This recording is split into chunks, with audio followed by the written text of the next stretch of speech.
Assalamualaikum warahmatullahi wabarakatuh.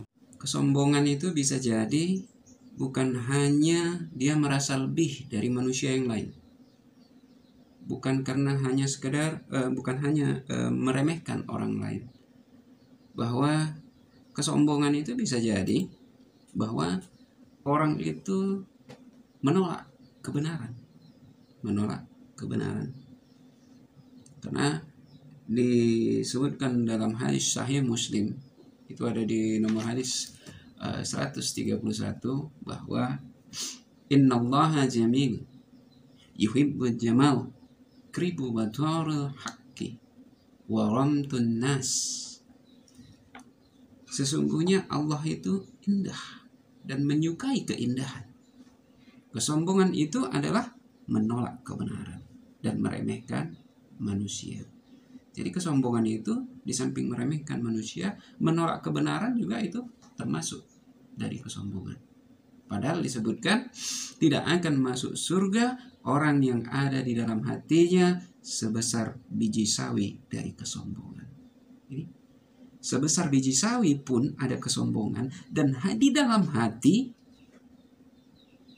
Nabi SAW menyebutkan tidak akan masuk surga orang yang di dalam hatinya ada kesombongan, meski hanya sebesar biji jarum. Itu di Sahih Muslim nomor hadis 131 disebutkan. Teringat hal ini, pernah saya melihat seorang yang akan keluar dari masjid ketika setelah azan, ketika azan berkumandang. Maksudnya beliau itu ingin sholat di masjid yang lain, karena kebetulan di masjid yang ini tadi dia mengikuti sebuah kajian, dan sholat isyanya rencana di tempat yang lain. Namun ketika saya masuk, saya tanyakan, ya Pak, alangkah lebih baiknya tinggal di sholat di sini aja, karena azan sudah berkumandang. Enggak, maksudnya saya ingin sholat di sana. Lalu saya jelaskan ada sebuah hadis yang Nabi menyebutkan melarang keluar dari masjid ketika azan sudah berkumandang, dikumandangkan, karena teringat saya kebuah itu. Lalu tiba-tiba ada seseorang yang ketika mendengar itu menyebutkan bahwa, ya, apa dalil Anda? Saya belum pernah dengar itu. Saya belum pernah dengar hadis itu. Sahihnya hadisnya? Sahih Bukhari, Muslim? Tertegun saya ketika mendengar hal itu. Katakanlah kita mengerti banyak hadis. Katakanlah kita mengerti banyak dalil. Tapi ketika disampaikan orang lain sesuatu dalil, bisa didengarkan dulu, karena jangan kita ukur dalamnya laut dengan tangan kita, gitu. Jangan kita ukur ilmu dengan pikiran kita. Kenapa? Karena bisa jadi kita belum mendengar hadis tersebut, kita belum pernah mendengar dalil itu. Jangan kita sangka ketika kita belum pernah dengar, kita anggap itu salah. Ini yang kadang bisa memunculkan sifat sombong tadi. Ketika kita menolak dalil tersebut, ketika kita menolak kebenaran ketika disampaikan, ini kan jatuhnya bisa pada kesombongan. Kita menolak kebenaran. Jadi ketika orang tersebut, akhirnya memang seorang sahabat itu langsung pergi memang ke masjid yang lain. Namun orang ini tadi masih menanyakan apa dalil. Oke. Dan setelah sholat, saya coba kebetulan bawa HP, kebetulan saya cari-cari di bukunya, kitabnya, apa dalilnya kemarin yang pernah kebetulan saya baca, dan ini pernah saya tulis dalam buku 133 132 tanda orang munafik. Karena tadi sahabat tadi menyebutkan bahwa sifat munafik itu hanya 4 gitu. Ya memang di Sahih Imam Al-Bukhari itu disebutkan memang sifat itu ada 3, ada 4 sifat munafik. Tapi kalau mau kita buka lagi kaji, itu ada 132 tanda orang munafik. Jadi setelah sholat itu saya sampaikan lagi bahwa dalilnya bahwa itu ada di Sunan Ad-Darimi nomor hadis 447, di mana ini diriwayatkan dari Abdurrahman bin Harmalah, di mana ia berkata, ada seorang laki-laki datang menemui Sa'id bin Al-Musayyib hendak berpamitan untuk menunaikan haji dan umroh. Lalu ia berkata kepadanya, janganlah kamu melakukan perjalanan hingga kamu sholat. Jadi sholat dulu, karena Rasulullah SAW pernah bersabda, tidaklah seseorang keluar meninggalkan masjid setelah dikumandangkannya azan kecuali ia seorang munafik, kecuali dia mempunyai keperluan yang sangat mendesak dan berniat kembali lagi ke masjid. Kemudian laki-laki tersebut, maaf para sahabatku, telah ada di harrah, maksudnya maka aku harus menyusul. Laki-laki itu tetap ngotot keluar dari masjid. Abdurrahman bin Harmalah berkata, laki-laki itu tetap nekat keluar, lalu Syed terus saja mengingatkannya hingga datang kabar dari laki-laki itu terjatuh dalam perjalanannya dan tulang pahanya patah. Sunan Ad-Darimi nomor hadis 447. Jadi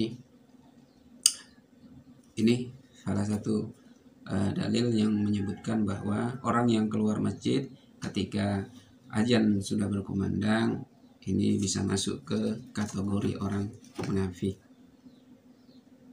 Ya, karena memang kewajiban ketika azan dikumandangkan kita mendatangi, bukan malah meninggalkan. Dan ini disebutkan salah satu ciri orang-orang yang munafik. Di hadis ini bahkan disebutkan yang ngotot keluar ini bahkan mau ke Masjidil Haram, mau haji, umroh. Apalagi kita yang sekedar mau berpindah dari masjid ke masjid yang lain. Lebih utama mana? Ke Masjidil Haram untuk haji dan umroh. Bahkan ini aja hadis ini disebutkan oleh Al-Musayyib. Jadi ketika itu sahabat itu, ketika udah saya perlihatkan hadisnya, dalilnya, itu kan di Sunan At-Tirmidzi, Sunan At-Tirmidzi. Ada memang pertama saya perlihatkan yang di Sunan At-Tirmidzi. Inilah kadang kita bayangan kita itu hadis itu mungkin hanya Sahih Al-Bukhari, Sahih Muslim. Padahal ada banyak lagi kitab hadis kita. Ada Sunan At-Tirmidzi, Sunan Ad-Darimi. Walaupun disebut namanya kitab sunan bukan berarti tidak sahih gitu loh. Tapi itulah memang saya pun tidak memperpanjang lagi pembicaraan dengan beliau. Cukup menyebutkan bahwa yang menyebutkan menggelarkan itu sebagai tanda munafik adalah Nabi SAW. Ini yang perlu kita sadari, bahwa jangan sampai ketika kita menolak sebuah hadis, memang membacanya pun dia tidak mau, karena saya tunjukkan membacanya pun dari Google ini sampai nggak mau. Kalau kita mau mau membuka diri terhadap kebenaran, tentu kita tanyakan apa hadisnya, apa dalilnya. Ketika sudah ditunjukkan dalilnya, mungkin saya tunjukkan aja Sunan Ad-Darimi 447, riwayatnya dari Abdurrahman bin Harmalah dari Sa'id Al-Musayyib. Ya silakan cari sendiri. Jadi direnungi sendiri. Nggak perlu kita berdebat dengan dengan saling menyampaikan kengototan, sehingga kita bisa jatuhnya pada kesombongan gitu. Ini yang harus kita jaga adab kita ketika belajar, karena kita memang dari kecil sampai kita meninggal nanti kita akan terus belajar. Jadi apa yang kita terima, apa yang kita dapatkan, jadikan itu ilmu, terus belajar. Jangan sampai kita tutup ilmu kita, jangan tutup pikiran kita dengan ilmu yang udah kita dapat, karena banyak lagi dalil-dalil yang mungkin belum pernah kita lihat, belum pernah kita baca. Bahkan bisa jadi dalil yang kita baca sama dalilnya, sama ayatnya yang baca, tapi bisa jadi cara membaca kita yang beda dengan orang lain.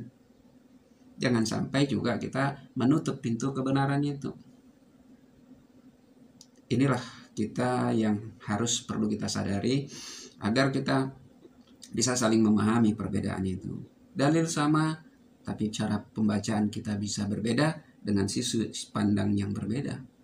Ini makanya ketika dalil pun sama, ada cara beda membaca, kita terima.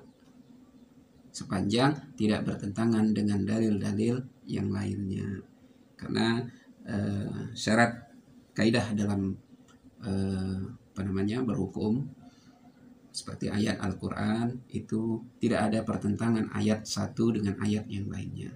Begitu juga dengan hadis, tidak ada hadis yang bertentangan dengan Al-Quran. Ketika ada pertentangan hadis dengan Al-Quran, berarti hadisnya yang perlu kita pertimbangkan sebagai rujukan. Mungkin itu aja sebagai penguat bahwa kita hindari bahwa kita termasuk orang-orang yang sombong, meskipun hanya di dalam hati, meskipun hanya sebesar biji zarah. Jangan sampai itu kita lakukan. Disebutkan tadi bahwa meskipun sebesar biji zarah dan meskipun hanya dalam hati. Apa itu? Di antaranya menolak kebenaran dan meremehkan manusia.